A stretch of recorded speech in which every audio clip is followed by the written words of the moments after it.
en vérité, je vous le dis, celui qui n'entre pas par la porte dans la bergerie, mais qui monte par ailleurs est un voleur et un brigand. Mais celui qui entre par la porte est le berger des brebis. Le portier lui ouvre, et les brebis entendent sa voix, il appelle par leur nom les brebis qui lui appartiennent, et il les conduit dehors.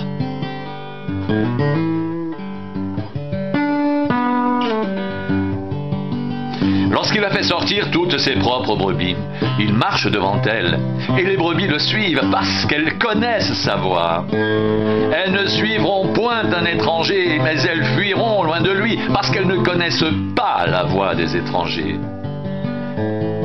Jésus leur dit cette parabole, mais ils ne comprirent pas de quoi il leur parlait.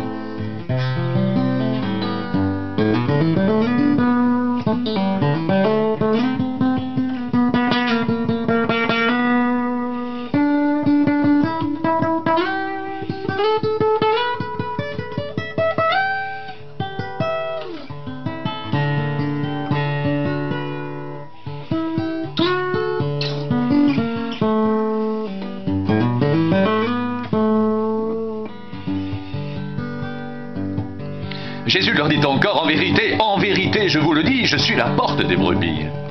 Tous ceux qui sont venus avant moi sont des voleurs et des brigands, mais les brebis ne les ont point écoutés. Je suis la porte, si quelqu'un entre par moi, il sera sauvé, il entrera, et il sortira, et il trouvera des pâturages.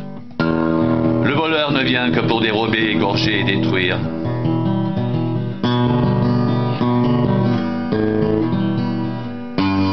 Moi, je suis venu afin que les brebis aient la vie et qu'elle ait en abondance.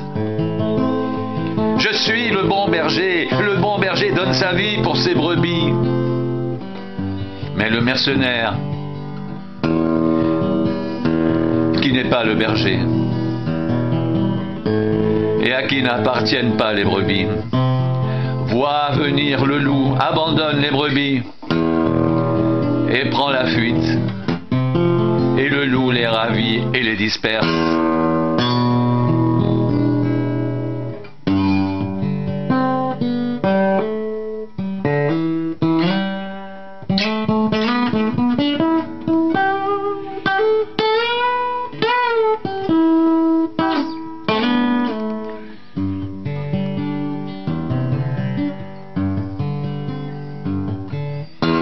Le mercenaire s'enfuit. Parce qu'il est mercenaire et qu'il ne se met point en peine des brebis.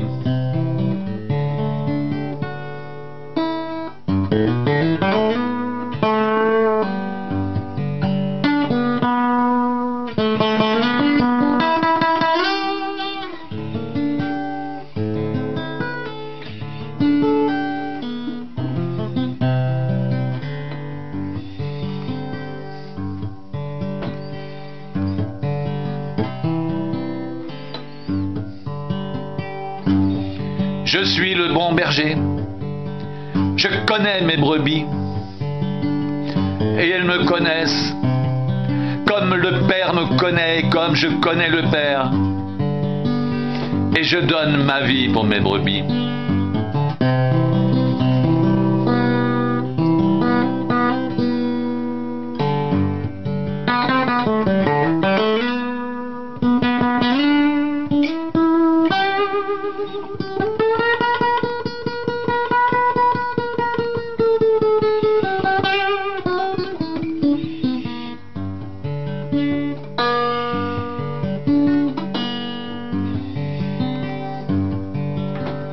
J'ai encore d'autres brebis qui ne sont pas de cette bergerie.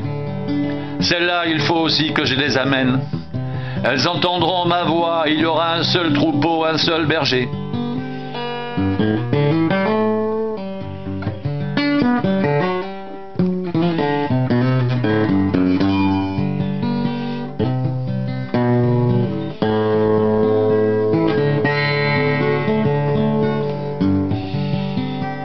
Le Père m'aime parce que je donne ma vie afin de la reprendre. Personne ne me l'ôte,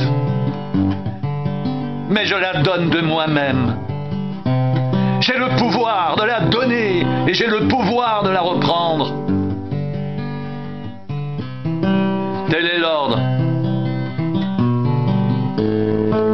reçu de mon Père. Il y eut de nouveau, à cause de ces paroles, division parmi les Juifs. Plusieurs d'entre eux disaient « Il a un démon, il est fou, pourquoi l'écoutez-vous » D'autres disaient « Ce ne sont pas les paroles d'un démoniaque. Un démon peut-il ouvrir les yeux des aveugles ?»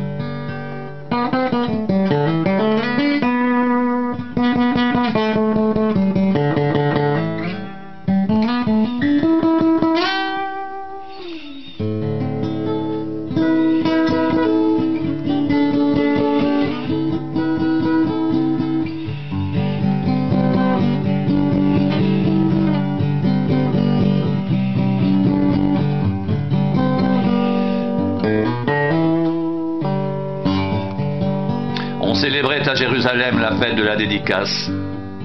C'était l'hiver. Et Jésus se promenait dans le temple sous le portique de Salomon. Les Juifs l'entourèrent et lui dirent « Jusqu'à quand tiendras-tu notre esprit en suspens? Si tu es le Christ, dis-le franchement. »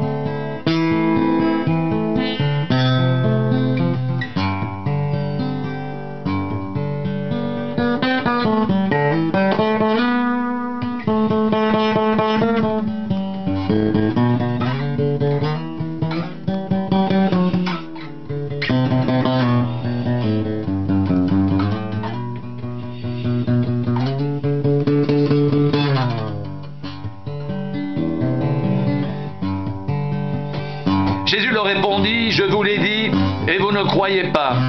Les œuvres que je fais au nom de mon Père rendent témoignage de moi, mais vous ne croyez pas, parce que vous n'êtes pas de mes brebis. Mes brebis entendent ma voix. Je les connais, elles me suivent. Je leur donne la vie éternelle, et elles ne périront jamais, et personne ne les ravira de ma main. Mon Père, qui me les a donnés, est plus grand que tous, et personne ne peut les ravir de la main de mon Père. Moi et le Père, nous sommes un. »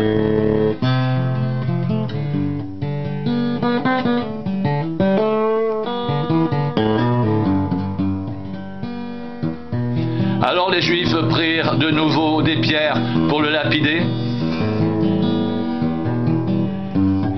Jésus leur dit, « Je vous ai fait voir plusieurs bonnes œuvres venant de mon Père. »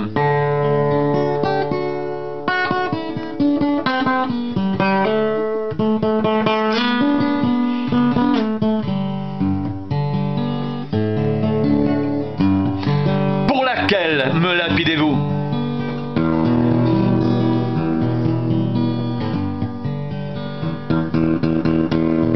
Les Juifs lui répondirent, « Ce n'est point pour une bonne œuvre que nous te lapidons, mais pour un blasphème, et parce que toi, qui es un homme, tu te fais Dieu. »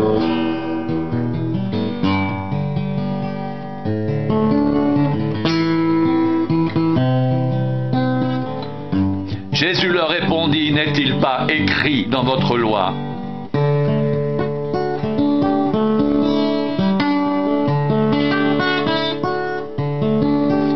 J'ai dit, vous êtes des dieux. Si elle a appelé Dieu ceux à qui la parole de Dieu a été adressée, et si l'écriture ne peut être anéantie, celui que le Père a sanctifié et envoyé dans le monde, vous lui dites, tu blasphèmes. Et cela parce que j'ai dit, je suis le Fils de Dieu.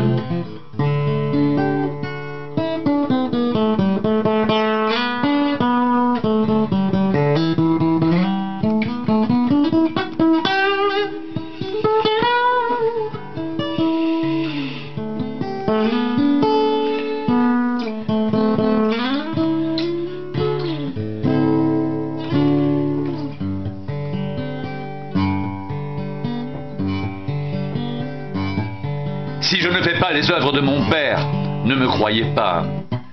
Mais si je les fais, même si vous ne me croyez point, croyez à ces œuvres afin que vous sachiez et reconnaissiez que le Père est en moi et que je suis dans le Père.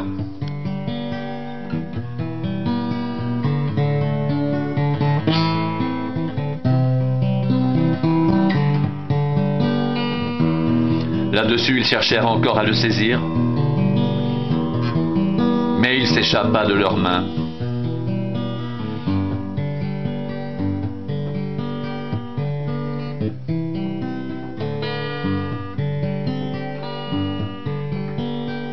Jésus s'en alla de nouveau au-delà du Jourdain, dans le lieu où Jean avait d'abord baptisé. Et il y demeura.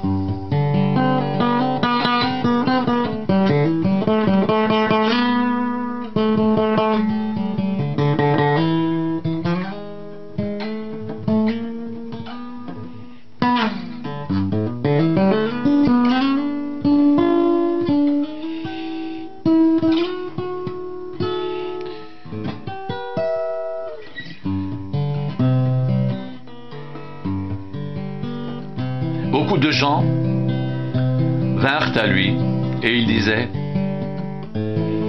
Jean n'a fait aucun miracle, mais tout ce que Jean a dit de cet homme était vrai. Et dans ce lieu-là, plusieurs crurent en lui.